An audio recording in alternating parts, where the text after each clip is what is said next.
Les 30 000 m3 d'eau qui étaient dans le navire sont maintenant sortis et complètement évacués. Donc le navire a retrouvé des tirants d'eau qu'il a en exploitation. Et il va pouvoir commencer les opérations de transfert vers la forme 8, rentrant cale sèche. Donc il va y avoir 2 remorqueurs bien évidemment parce qu'on n'a aucun moyen de propulsion disponible. Donc 2 remorqueurs, ça va être suffisant. Les conditions météo sont idéales pour effectuer cette opération.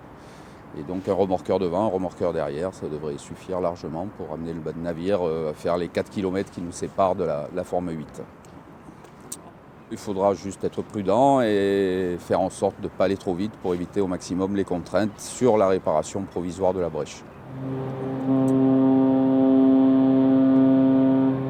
Nous avons transféré le Napoléon Bonaparte du poste 40 à la forme 8. Ce trajet a pris 1h30 environ, un petit peu plus. Donc nous avons un remorqueur devant, un remorqueur derrière. Le remorqueur avant nous donnait notre air nécessaire au mouvement et le remorqueur derrière nous dirigeait. L'entrée dans la forme a été un petit peu délicate, comme toujours, parce que le passage est très resserré. Elle fait 50 mètres, le navire en fait 30. Mais ça s'est très bien passé, les conditions météo étaient excellentes. Il a fallu ensuite se positionner donc dans la forme pour être bien centré. Et la vidange du bassin a commencé vers 12h30 et on était échoué, donc posé sur la ligne de thym 3 heures après environ.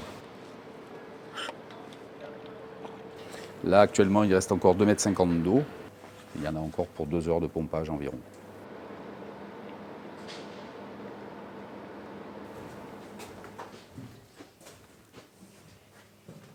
Donc ici, on est devant la brèche.